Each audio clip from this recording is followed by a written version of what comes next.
Bismillahirrahmanirrahim. Assalamu alaikum प्यारे बच्चों.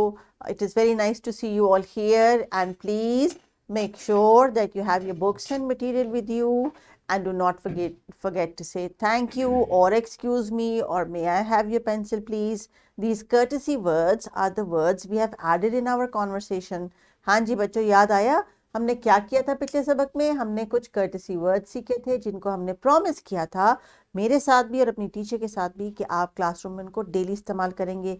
लेकिन ये कर्टसी वर्ड सिर्फ क्लासरूम के लिए नहीं है, आपने घर जाके अपने फ्रेंड्स एंड फैमिली के साथ भी इन कर्टसी वर्ड्स को डेली इस्तेमाल करना है. ये नहीं कि गुस्सा आया तो प्लीज़ कहना छोड़ दिया और थैंक यू कहना छोड़ दिया. This is very bad. You should not do it and you should make sure that you have a habit of using courtesy words daily. तो जनाब आज देखते हैं कि आज का हमारा जो लेसन है उसमें हमारे ELOs क्या हैं. तो हमारे ELOs कह रहे हैं show respect for variety of ideas,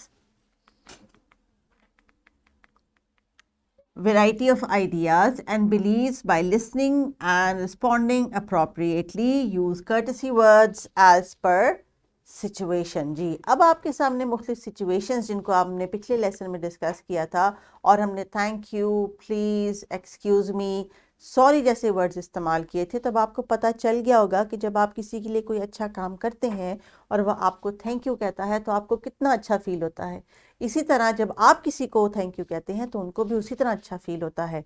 और जब हमारे से कोई गलती हो जाए और हम सॉरी बोलें तो उससे हमारा जो कॉन्फिडेंस है वो वापस आ जाता है और हमारी दोस्ती दोबारा से अपने फ्रेंड के साथ पक्की हो जाती है. तो यही आज का हमारा टॉपिक है जिसमें हमने मुख्तलिफ तरीक़ों को मज़ीद डिस्कस करना है. टीचर्स ने हो सकता है आपके लिए कुछ डिफरेंट जो है वो सिचुएशंस रखी हों जो उन्होंने लेसन के दौरान या बाद में आपके साथ शेयर करनी हो.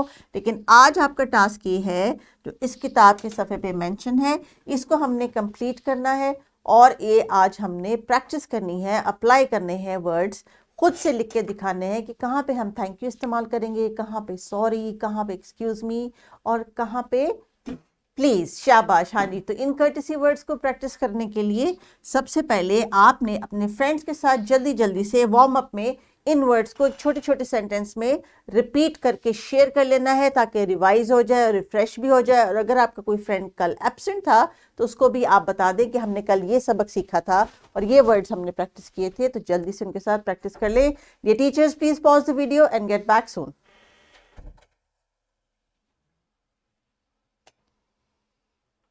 हाँ जी, इस वार्म अप एक्टिविटी के बाद क्या करना है बच्चों? अब हमने चूंकि प्लीज़, थैंक यू और सॉरी को आइडेंटिफाई कर लिया है कि हमने कब बोलना है, तो अब आपने जाना है लाइब्रेरी कॉर्नर में और आपने एक छोटी सी प्ले करनी है फ्लैश कार्ड की मदद से और आपने उसको यूज़ करना है. आपने फ्लैश कार्ड को उठा के अपने फ्रेंड को दिखाना है और वो उसको सेंटेंस में यूज़ करके आपके साथ कोई कॉन्वर्सेशन करेंगे. तो टीचर्स इस छोटी सी लाइब्रेरी एक्टिविटी को एग्जीक्यूट करवाइए. Pause the video and make sure they are pronouncing the words correctly.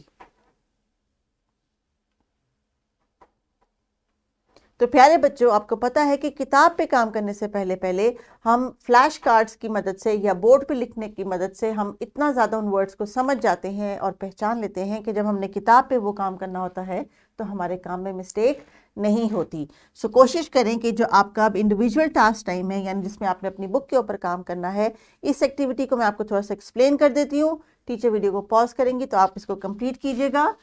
इस पेज पे यहाँ पे एक बॉक्स है जिसके अंदर कुछ कर्टसी वर्ड्स लिखे हैं. मे, सॉरी, थैंक यू, प्लीज़. और यहाँ पे कुछ छोटी छोटी सी सिचुएशंस हैं जिनको आपने पेंसिल की राइटिंग की मदद से फिलअप करना है. अब आपने कोशिश करनी है कि इन वर्ड्स को खुद रीड करें. जैसे मैं आपको रीड कर देती हूँ एक दफ़ा ताकि बाद में आप खुद रीडिंग इजी से कर सकें.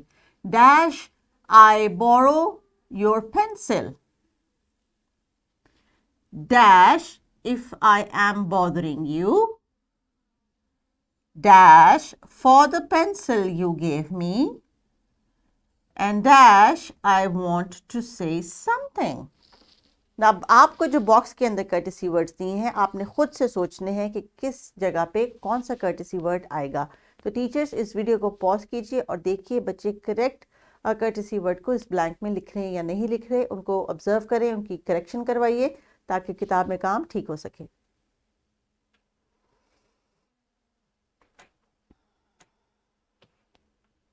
तो तो प्यारे बच्चों, किताब पे काम करने के बाद I am sure that you understood the word please, thank you, sorry, and then you now know where and when to use it. तो अब किताब पे काम करने के बाद अब मेरे बच्चे जो है ये गलती नहीं करेंगे कि वो कर्टेसी वर्ड्स को अपनी रोज़ की कॉन्वर्सेशन का हिस्सा ना बनाए, क्योंकि अब आपने किताब पे भी काम कर लिया है। तो जो काम हम किताब में करते हैं उसका मतलब ये है कि वो हमें करना भी आ गया है। So that is the main की। तो अब क्या आपका होमवर्क है जनाब? आपका होमवर्क ये है कि आपने कोशिश करनी है कि जो आज की एक्टिविटी क्लासरूम में आपने एग्जीक्यूट की है उसको आपने घर पे जाके किसी सिचुएशन में यूटिलाइज करना है, और वो तमाम अल्फाज आपने दोबारा से दोहराने हैं। टीचर्स, आपने इन सेंटेंसेस की और इन कर्टेसी वर्ड्स की रेपिटेशन इनको मल्टीपल टाइम्स करवानी है, और डेली कोशिश करनी है कि इन वर्ड्स को आप इनके साथ बातचीत के जो इनका हिस्सा बनाएं। और आप सब बच्चों के ऊपर नज़र रखें कि तमाम बच्चे इन अल्फाज को अपनी ज़िंदगी में और रोज़मर्रा की कॉन्वर्सेशन में इस्तेमाल कर रहे हैं या नहीं कर रहे। इसके साथ एक छोटी सी सजेस्टेड वर्कशीट जिसमें कुछ पोलाइट एक्सप्रेशंस यानी कुछ कर्टेसी वर्ड आपको दिए हैं। टीचर्स ये पोस्टर क्लासरूम में लगा दीजिए ताकि बच्चों को इनकी पहचान हो जाए साइट वर्ड्स के थ्रू। प्लस ये डिफरेंट सिचुएशंस हैं जो इन्होंने घर जाके इन मौक़ों पे ये अल्फाज इस्तेमाल करने हैं ताकि इनकी जो है वो रोज़ाना की आदत बन सके। इसके साथ साथ एक छोटी सी सजेस्टेड एक्टिविटी है, चाहे तो ये पोस्टर आप घर में बना लें, चाहे तो ऐसा पोस्टर क्लासरूम में बना लें, लेकिन यहाँ पे good and not so good habits को आपने ज़रा आइडेंटिफाई करना है। नाउ डियर टीचर्स, हम कभी भी बच्चों को गुड मैनर्स या बैड मैनर्स नहीं बताते, good manners and not so good manners का वर्ड इस्तेमाल करते हैं ताकि बच्चों को खुद से ही आइडेंटिफिकेशन हो सके कि हमें क्या चीज़ करनी चाहिए थी और क्या चीज़ नहीं करनी चाहिए थी, क्योंकि अल्लाह ने तमाम बच्चों को ये समझ दी होती है, उनको पता होता है कि कौन सी बात उन्होंने गलत की है। सो इसलिए हम उनके लिए good words and not so good words का इस्तेमाल करते हैं। सो बच्चे खुद ही आइडेंटिफाई कर देंगे कि कहाँ पर उन्होंने कुछ गलत किया है। तो छोटे बच्चों की पर्सनैलिटी डेवलपमेंट हम सबका जो है हमारे सबकी जिम्मेदारी है। सो अपना बहुत ख्याल रखिए, इस एक्टिविटी को एग्जीक्यूट करवाइए, अपनी डेली लाइफ में कर्टेसी वर्ड्स का इस्तेमाल लाजमी बनाइए और बच्चों को अच्छे मैनर सिखाइए। टेक केयर एंड अल्लाह हाफिज़।